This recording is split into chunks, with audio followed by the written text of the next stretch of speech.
Welcome back. వచ్చే సార్వత్రిక ఎన్నికల్లో ఎలాగైనా ఖాతా తెరవాలి అని అనంతపురం జిల్లా కాంగ్రెస్ నేతలు ఉవ్విళ్లూరుతున్నారు. పీసీసీ చీఫ్గా షర్మిల పగ్గాలు చేపట్టిన తర్వాత పార్టీలో వచ్చిన జోష్ను క్యాష్ చేసుకోవాలని చూస్తున్నారు. మాజీ పీసీసీ అధ్యక్షుడు రఘువీరారెడ్డి ఆ దిశగా వ్యూహరచన చేస్తున్నారు.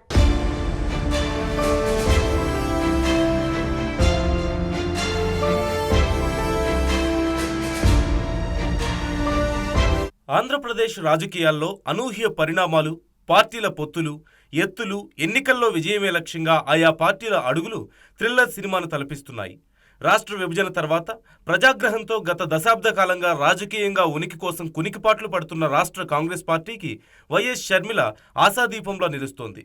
గత దశాబ్ద కాలంగా సార్వత్రిక ఎన్నికల్లో అక్కడక్కడా కాంగ్రెస్ పార్టీ నేతలు పోటీ చేస్తున్నా డిపాజిట్లు రావడం లేదు. ప్రతి ఎన్నికల్లోనూ కాంగ్రెస్ పార్టీ సాంప్రదాయ ఓట్లు సైతం ఇతర పార్టీలకు పోవడంతో కాంగ్రెస్ పార్టీ విజయ తీరం కనుచూపు మేరలో కనిపించని దయనీయ పరిస్థితి ఇంతవరకు నెలకొంది.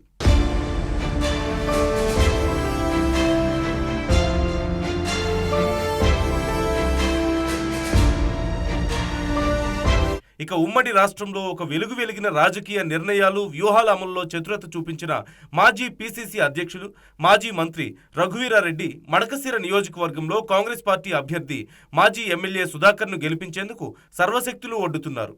మడకశిర నియోజకవర్గంలో తనకున్న పట్టు, ప్రధాన రాజకీయ పార్టీల్లో ఉన్న బలహీనతలను తనకు అనుకూలంగా మార్చుకునేందుకు రఘువీరారెడ్డి ఎన్నికలను ప్రతిష్టాత్మకంగా తీసుకున్నారు. మడకశిర నియోజకవర్గం నుండి కాంగ్రెస్ పార్టీ అభ్యర్థిగా పోటీ చేసేందుకు మాజీ ఎమ్మెల్యే సుధాకర్ ఇప్పటికే పీసీసీకి దరఖాస్తు చేశారు. మడకశిర నియోజకవర్గంలో మడకశిర, అమరాపురం, అగళి, రోళ్ల, గుడిబండ మండలాలున్నాయి. నియోజకవర్గంలో మొత్తం ఓటర్ల సంఖ్య 2,11,074 మంది.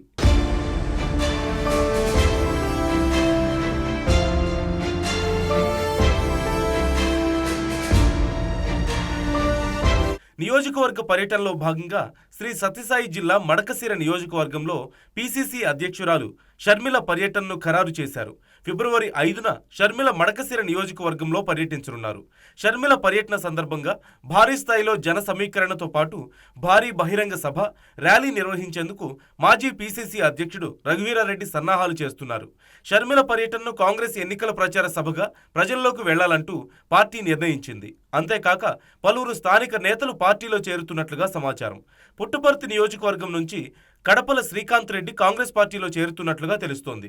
ఇప్పటికే ఆయా నియోజకవర్గాల్లో పోటీ చేసేందుకు ముందుకొస్తున్న నేతలు ఆయా సామాజిక వర్గాల బలాబలాలు అనుగుణంగా అభ్యర్థులుగా ఎన్నికల్లో నిలిపేందుకు కాంగ్రెస్ పార్టీ ముందస్తు వ్యూహంతో అడుగులు వేస్తోంది.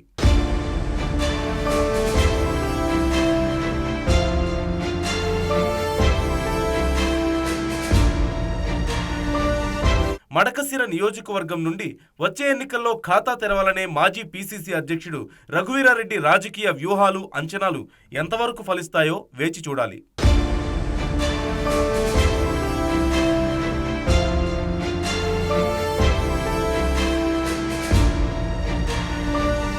పగవాడికి కూడా రాకూడదు ఇలాంటి కష్టాలు అని అనుకునేలా తయారైందట మాజీ మంత్రి పార్థసారథి పరిస్థితి. ఎన్నికలు దగ్గర పడుతున్న టైంలో టీడీపీలోకి షిఫ్ట్ అవడానికి రెడీ అయ్యారు. ఈ Penamaluru YCP MLA YCP ticket దక్కలేదని టీడీపీ వైపు చూస్తే ఆ పార్టీ మాజీ ఎమ్మెల్యే బోడే ప్రసాద్ ఆయనపై బగ్గుమంటున్నారు. పోనీ ఈసారి నూజివీడ్ నుంచి పోటీ చేద్దాము అనుకుంటే అక్కడ టీడీపీ ఇన్ఛార్జ్ ముద్రబోయిన మండిపడుతున్నారట. ఆ సహాయ నిరాకరణలతో ఏం చేయాలో అర్థం కాక తలపట్టుకోవాల్సి వస్తుందట ఆయనకి.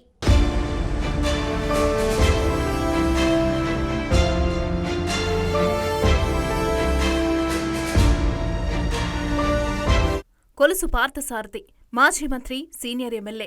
వైసీపీలో పెనమలూరు నుంచి గెలుపొందిన ఆయన ఆ పార్టీ వాయిస్ గట్టిగానే వినిపిస్తూ వచ్చారు. అయితే ఈసారి టికెట్ రిజెక్ట్ అయ్యి వైసీపీలో వాయిస్ పెంచే పరిస్థితి లేకపోవడంతో జగన్ కి గుడ్ బై చెప్పి బయటకు వచ్చేశారు. పార్థసారథి రెండోసారి ప్రాతినిధ్యం వహిస్తున్న పెనమలూరు సెగ్మెంట్ ఇన్ఛార్జిగా మంత్రి జోగు రమేష్ ను ప్రకటించింది వైసీపీ. ఇక దాంతో ఓవర్ నైట్ లో లోకేష్ లోకి టచ్లోకి వెళ్లిపోయారు ఆయన. ఇక పార్థసారథికి పెనమలూరు టీడీపీ టికెట్ పైన కూడా హామీ లభించినట్లుగా ప్రచారం జరిగింది.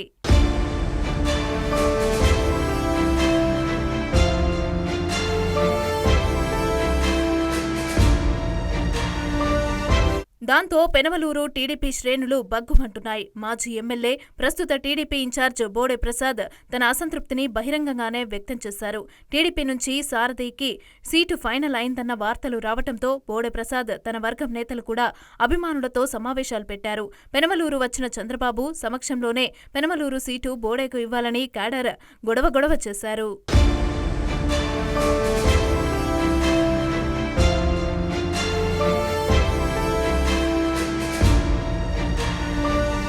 ఇన్నాళ్లు పార్థసారథి తమపైన కేసులు పెట్టించినా కూడా భరించామని, ఇప్పుడు ఆయనకు సీటు ఇస్తామంటే ఎలా అంటూ బహిరంగ విమర్శలైతే మొదలుపెట్టారు.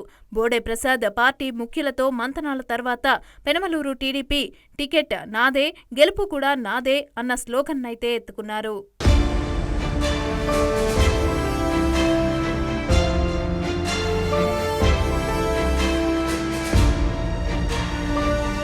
ఆ క్రమంలోనే పార్థసారథి పెనమలూరుకి దూరమైనట్లే అని టీడీపీ క్యాడర్ భావిస్తోంది. అసలు పార్థసారథి ఇంకా పసుపు కండుగా కప్పుకోలేదు. అలాంటిది ఇప్పుడే పెనమలూరులో అంత రచ్చ జరుగుతూ ఉంటే ఆయన పార్టీలోకి వచ్చి టికెట్ ఓకే అయితే పరిస్థితి ఎలా ఉంటుందో, పెనమలూరు తమ్ముళ్ల రియాక్షన్ ఏ రేంజ్లో ఉంటుందో అని ఆ పార్టీ నేతలు భయపడుతున్నారు. ఇక ఆ క్రమంలోనే పెనమలూరుకి బదులుగా నూజివీడు వెళ్లమని పార్టీ పెద్దలు పార్థసారథికి ఆఫర్ ఇచ్చినట్లుగా ప్రచారం మొదలైంది.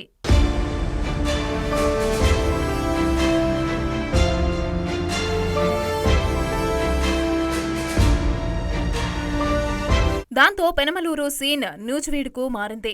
పార్థసారథికి నూజివీడు ఆఫర్ ఇచ్చినట్లు జరుగుతున్న ప్రచారంలో నిజమెంతో కానీ ఆయన అప్పుడే అక్కడి టీడీపీ నేతలతో రెగ్యులర్ టచ్లోకి వెళ్లిపోయారంట. సీక్రెట్ మీటింగ్లు పెట్టుకుంటూ మద్దతు కూడా కూడగట్టుకునే పనిలో పడ్డారట. అయితే నూజివీడు టీడీపీ ఇన్ఛార్జిగా ఉన్న మాజీ ఎమ్మెల్యే ముద్రపోయిన వెంకటేశ్వరరావు గత 2 ఎన్నికల్లో ఓడిపోయినా క్యాడర్ని కాపాడుకుంటూ పార్టీ బలోపేతానికి కృషి చేస్తున్నారు.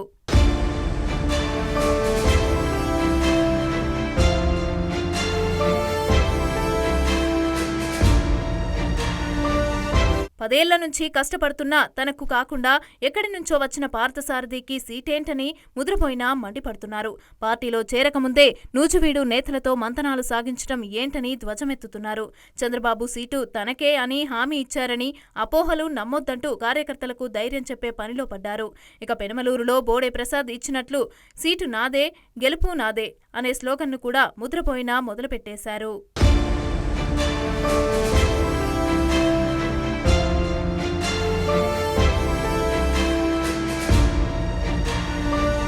అలా ముద్రపోయినా కూడా అడ్డం తిరగటంతో పోటీ చేసే విషయంలో ప్రశాంతత లేకుండా పోతోందని తెగ ఇదైపోతున్నారట పార్థసారథి. ఇక పసుపు జెండా మెడలో పడకుండానే నియోజకవర్గాలలో నాయకులు వైల్డ్గా రియాక్ట్ అవ్వటం చూస్తూ ఎక్కడి నుంచి పోటీ చేయాలో, పోటీ చేస్తే గెలవటానికి ఎన్ని తిప్పలు పడాలో అని తల పట్టుకోవాల్సి వస్తోందట. అసలే ఆయనకి టీడీపీ కొత్త, పైగా ఇప్పుడు కొత్త సెగ్మెంట్కి మారాల్సి వస్తే పరిస్థితి ఎలా ఉంటుందో చూడాల్సిందే.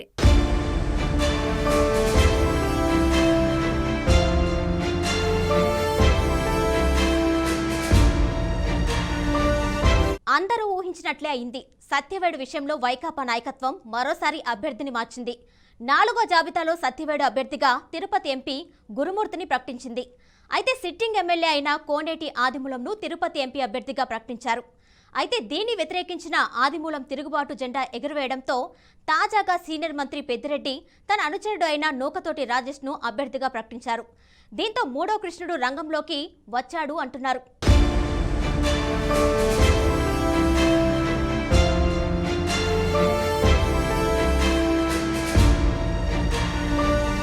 చిత్తూరు జిల్లా సత్యవేడు నియోజకవర్గం అభ్యర్థుల విషయమై వైసీపీ నాయకత్వం మరో ప్రయోగానికి సిద్ధమైంది. 4వ జాబితాలో అభ్యర్థిగా తిరుపతి సిట్టింగ్ ఎంపీ అయిన గురుమూర్తిని సత్యవేడు ఎమ్మెల్యే అభ్యర్థిగా ప్రకటించారు. అయితే స్థానిక సిట్టింగ్ ఎమ్మెల్యే అయిన కోనేటి ఆదిమూలాన్ని తిరుపతి ఎంపీ అభ్యర్థిగా ప్రకటించారు. దీంతో మొదట్లో కొద్ది రోజులు సైలెంట్ గా ఉన్న ఆదిమూలం ఇప్పుడు రివర్స్ అయ్యాడు. సీనియర్ మంత్రి పెద్దిరెడ్డిపై నిప్పులు చెరిగాడు. ఆయన వల్లనే సత్యవేడు అభివృద్ధి ఆగిపోయిందంటూ తీవ్ర స్థాయిలో విరుచుకుపడ్డాడు. సత్యవేడు నియోజకవర్గంలో మొత్తం అక్రమ వ్యవహారాలు అన్నీ పెద్దిరెడ్డి అనుచరులు చేస్తున్నారని విమర్శలు గుప్పించిన తర్వాత టీడీపీ యువనేత లోకేష్తో సమావేశమయ్యారు. ఇక టీడీపీలో చేరడమే తరువాయి అన్నట్టుంది రాజకీయం.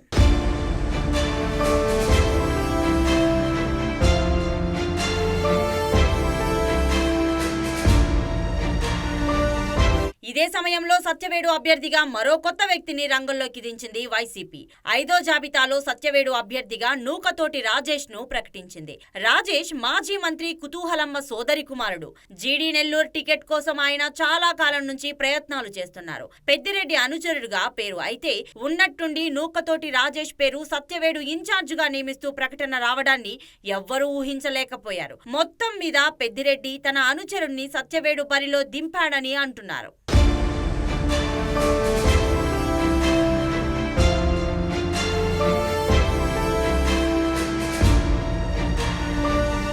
అయితే ఇప్పటికే జీడీ నెల్లూరు సిట్టింగ్ ఎమ్మెల్యే అయిన డిప్యూటీ సీఎం అసంతృప్తిగా ఉన్నారు. ఆయనను చిత్తూరు ఎంపీ అభ్యర్థిగా నిర్ణయిస్తూ 4వ జాబితాలో ప్రకటించారు. అయితే నారాయణస్వామి దీనిపై తీవ్ర అసంతృప్తిగా ఉన్నారు. ఏదో ఒక సమయంలో ఆయన కూడా బయటపడతారని అంటున్నారు. చిత్తూరు ఎంపీ రెడ్డెప్పను జీడీ నెల్లూరు అభ్యర్థిగా నిర్ణయించారు. అయితే రెడ్డెప్ప సైతం తనను కాకుండా తన కుమార్తెకు పూతలపట్టు అభ్యర్థిగా అవకాశం ఇవ్వమని అడుగుతున్నట్లు సమాచారం. ఇప్పటికే పూతలపట్టు అభ్యర్థిగా మాజీ ఎమ్మెల్యే డాక్టర్ సునీల్ ను ప్రకటించారు. ఈ నేపథ్యంలో అసలు మార్పులు ఇంకా జరుగుతాయని అంటున్నారు. మొత్తం మీద ప్రస్తుతానికి నూకతోటి రాజేష్ ను సత్యవేడు అభ్యర్థిగా ప్రకటించారని ఎన్నికల నాటికి ఎన్ని మార్పులు ఉంటాయోనని జనం చర్చించుకుంటున్నారు.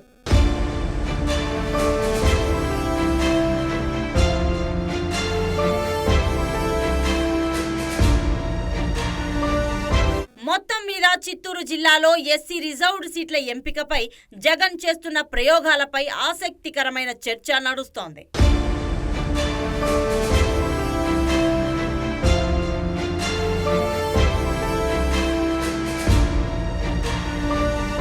ఇది వాటి పొలిటికల్ గుసగుస. Keep watching BRK news.